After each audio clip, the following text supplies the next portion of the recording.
Olá, amigos, tudo bem?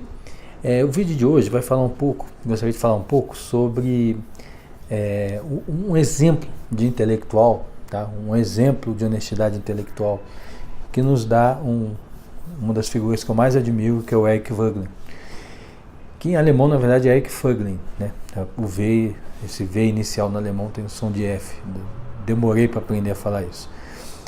Então, eu estava lendo essa semana um capítulo de um livro do Mark Lilla, chamado A Mente Naufragada. O Lilla está tratando de uma coisa que ele chama do pensamento reacionário. O João Pereira Coutinho já tinha tocado um pouco nesse ponto, tá?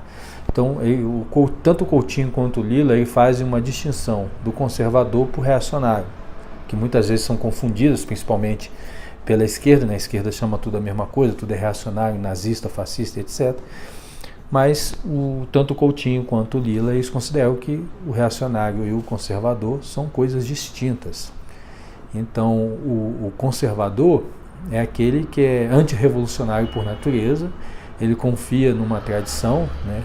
Ele acha que a maioria das coisas estão ali por motivo, e boa parte das vezes por bons motivos, então ele desconfia e ressente de você fazer tábula rasa disso, de você jogar todo o seu passado fora, todas as tradições fora, para criar um novo mundo, um novo homem, etc., que é a proposta revolucionária de esquerda. Já o reacionário, ele tem uma distinção, porque o revolucionário de esquerda, veja bem, ele projeta no futuro uma utopia.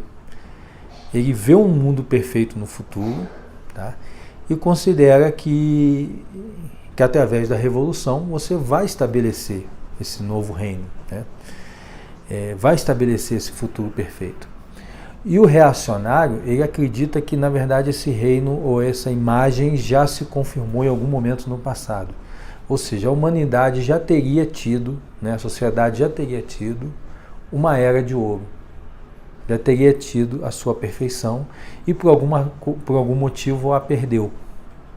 Então o reacionário, ele também de certa forma é um revolucionário. Ele quer interferir na política, ele quer interferir no andamento das coisas para reparar, para reconstituir esse passado de ouro.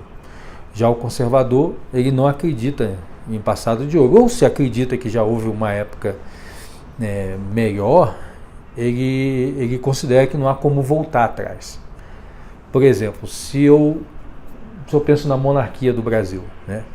Um conservador pode até acreditar que a monarquia foi melhor que a república, mas em geral ele se convence ou está convencido que não há como voltar para a monarquia, não há como voltar e restituir a monarquia no Brasil. Alguns podem até pensar, mas o pensamento conservador por natureza, não há como voltar. Já o reacionário, né, se ele achar que a monarquia é o modelo perfeito político para funcionar no Brasil, ele estaria fazendo um esforço político para restaurar essa monarquia, para voltar ao que era antes. Mais ou menos em linhas básicas é isso, tá?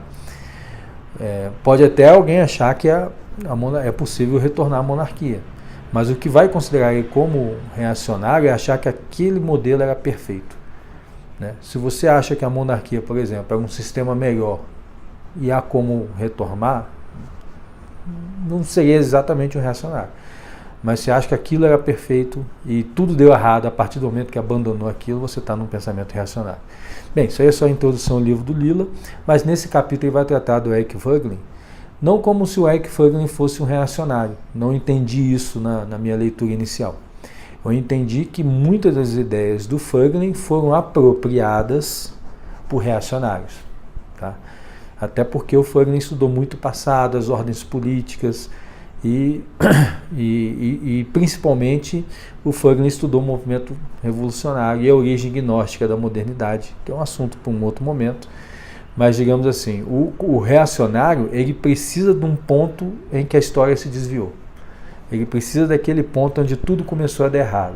Então quando o Voegelin apresenta uma ideia que o gnosticismo estaria na origem dos problemas da modernidade, o reacionário chega, é isso. É o gnosticismo, o problema é o gnosticismo. A partir do momento que introduziu o gnosticismo, movimento revolucionário, tudo deu errado. Tá?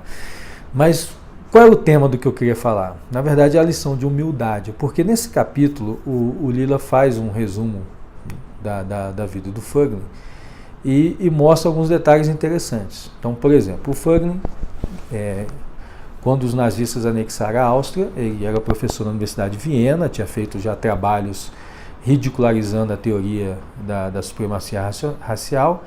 Então, logicamente, um inimigo do regime, né, ele fugiu de trem na hora que estavam invadindo a casa dele para prendê-lo. Foi para os Estados Unidos, né, e lá começou a lecionar nas universidades americanas e recebeu um pedido de uma encomenda para escrever um manual de ciência política, um manual sobre as ideias políticas, né, que pudesse concorrer com os outros manuais para utilizar na universidade, etc. Então ele assinou um contrato, né, recebeu seus adiantamentos, etc., e começou a escrever. E escreveu, acho que assim, umas 1.400 páginas, já, vários volumes, né, ao longo de uns 5, 6, 7 anos, até que a editora que tinha encomendado a obra começou a discutir com ele, ó, eu quero um manual de 200 páginas, não quero esse catatal todo. E mais ou menos o Fögling poderia, né, pegar os 1.400 páginas, fazer um resumo ali, pegar as ideias principais e entregar para a editora e receber o contrato de venda, etc. e tal. Mas o que aconteceu com ele? Ele percebeu, né, ele que era um estudioso sobre as ideologias, que a ideia dele, que havia uma história, né, das ideias, uma ligação linear entre as ideias, se mostrou falsa. À medida que ele foi estudando, ele viu, não tem ligação, não tem história das ideias políticas. Ou seja, a ideia de que havia uma história das ideias era também um gnosticismo, era também uma ideologia. Então o que ele faz? Ele abandona o projeto. Com 1.400 páginas, ele falou, eu estava errado, meu pressuposto inicial estava errado, então eu não vou prosseguir. Quem faz isso? Né? Você conta nas mãos, nos dedos da mão, um intelectual que faz um negócio desse, que depois numa obra pronta, que ele está pronta para ganhar dinheiro com aquilo, né? Mesmo que não seja muito, etc., mas trabalhou 8 anos nesse troço, 10 anos, sei lá. Ele chega à conclusão, não, peraí, eu estava errado. Eu estava errado nas minhas ideias, então não vou publicar. Essas 1.400 páginas foram publicadas depois de sua morte, né? A família publicou e são textos sensacionais, belíssimos, né? Ou seja, ele poderia ter sido publicado, né? Mesmo com algumas ressalvas, mas poderia ser publicado, mas ele não, porque ele viu que estava errado. Em vez disso, ele começou um outro projeto que chama Ordem e História, né? Que em vez de ver a sucessão das ideias, ele foi estudar o surgimento dos modelos de ordem na sociedade, como as diversas sociedades se organizam politicamente. E os 3 primeiros volumes foram um estrondoso sucesso. Tá? No primeiro volume ele trata da ordem em Israel, a ordem nas civilizações antigas também, nas civilizações que ele chama de cosmológicas, Egito, Mesopotâmia, etc., a ordem em Israel. O segundo e o terceiro volume, a ordem na Grécia. Então faz um estudo profundíssimo, belíssimo sobre a ordem política e cultural da Grécia. Só que ele interrompe esses estudos porque ele recebe, depois de publicar os 3 volumes, né, que o quarto previsto seria o Império Romano, né, o auge da civilização cristã através do Império Romano, e por fim a deteriorização da ordem, que seria os movimentos gnósticos e a modernidade. Mas ele interrompe isso porque ele vai assumir uma cátedra na Universidade de Munique e organizar lá um instituto de ciências políticas, que é uma história interessantíssima da vida do Fögling. Vai ficar lá por 10 anos, né? Vai tratar do nacionalsocialismo, onde vai surgir um livro sensacional chamado Hitler e os Alemães. Só que nesse tempo ele vai começar a aprofundar nos estudos da consciência, né? E vai, nos anos 60, publicar um livro chamado Anamnese, Memória, em que ele mostra como as ideias surgem na nossa mente, né? E vai rastrear as ideias, né, para saber o que elas têm de autenticidade, de relação com a realidade, etc. E muito por causa desses estudos, ele chega à conclusão também que a história da ordem também não existe, né? Que é a hipótese dele, que haveria ordens políticas que vão se sucedendo, que seriam saltos no ser, na direção da verdade, ela também não se configurava na prática. Ele viu que haviam muito mais ordens do que ele imaginava e elas acontecem ao mesmo tempo. Então você pode pegar um determinado tempo da história, você pode ter uma ordem cosmológica acontecendo aqui, uma ordem revelada na outra, uma ordem filosófica, uma ordem multicultural, etc. Então ele escreve o volume 4 e o volume 5, que causa grande estranheza, né, já na década de 70, que praticamente ele está mostrando por que aquela ideia inicial dele estava errada, o que tinha de válido em todos os estudos que ele tinha feito, o que não tinha de válido.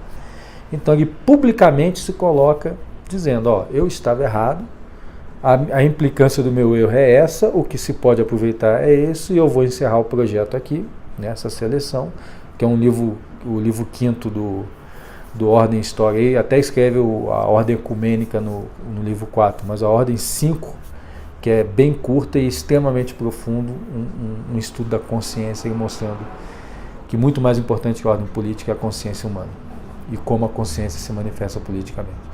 Ou seja, pela segunda vez, o Fögling reconhece publicamente seu erro e faz as reparações que precisa fazer. Então, isso é raríssimo. O que leva o Lila, né, retomando agora para o livro que ele trata do Fögling, dizer que esse é o seguinte trecho: mas talvez seja a sua disposição de questionar publicamente seus próprios pressupostos e motivações, de abandonar certas ideias fixas e rever outras, o que mais tem nos ensinado nos dias de hoje. Então, para concluir, lembrando que o Fögling fez uma distinção importante entre o filósofo e o filodóxio, né? Então, o filodóxio é opinião, então a quem tem amor à opinião, e o filósofo é quem tem amor à sabedoria.